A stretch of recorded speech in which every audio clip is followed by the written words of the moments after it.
ముందు రోజు చెప్పాను కదా! మమ్మల్ని ఇలా వెయిటింగ్ హాల్‌లో పెట్టారని. మేము యాక్చువల్లీ భోగి రోజు మిడ్‌నైట్ 9:00కి మేము ఇక్కడ స్టార్ట్ అయ్యామనమాట దర్శనం కోసం. మాకు 12:00కి మళ్ళీ అక్కడి నుంచి టోకెన్ కొట్టారు. ఎప్పటికి కొట్టారంటే మేము 14థ్ రోజొస్తే మిడ్‌నైట్ 12కి కొట్టారు. అంటే 15థ్‌కి అనుకోండి ఇంకా.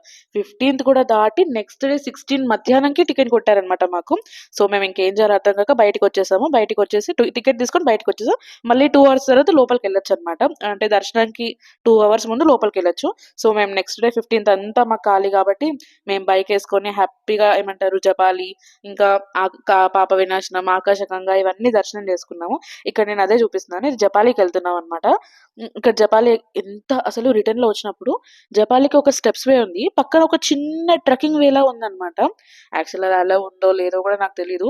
బట్ అందరూ వెళ్తున్నారు. మేము కూడా వెళ్ళాం. ఎంత బ్యూటిఫుల్, బ్యూటిఫుల్, బ్యూటిఫుల్ సీనరీస్ ఉన్నాయంటే ఇగో చూడండి నేను మీకిక్కడ చూపిస్తున్నాను. అంత బ్యూటిఫుల్ సీనరీస్ ఉన్నాయసలక్కడ. మేము ఫోటోస్ గూడా దిగాం యాక్చువల్లీ.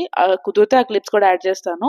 ఎంత అంటే అంత బావున్నాయి. బట్ కొంచెం ఏంటి అంటే ఆ వాటర్‌లో స్నేక్స్ ఉన్నాయి. కొంచెం అంత సేఫ్ అనిపియలేదు. అంటే అలవాటు లేని వాళ్ళకి.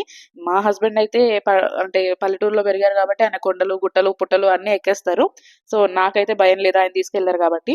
కానీ ఒక్కసారి మీరే చూడండి ఎంత బావున్నాయో ప్లేసెస్ మాత్రం సూపర్. ఒకవేళ కుదిరితే మీరెవరైనా వెళ్తే ట్రై చేయండి. ఇలా పక్క నుంచి ఎళ్ళడానికి. మరి మనం ఎక్కలేనంత ఏం లేదు. ఈజీగా ఎక్కేస్తారు పిల్లలతో సహా. మంచిగా ఈజీగా ట్రెక్ చేయొచ్చు. ఒక్కసారి ట్రై చేయండి. నెక్స్ట్ పార్ట్ 3 కోసం వెయిట్ చేయండి. By by.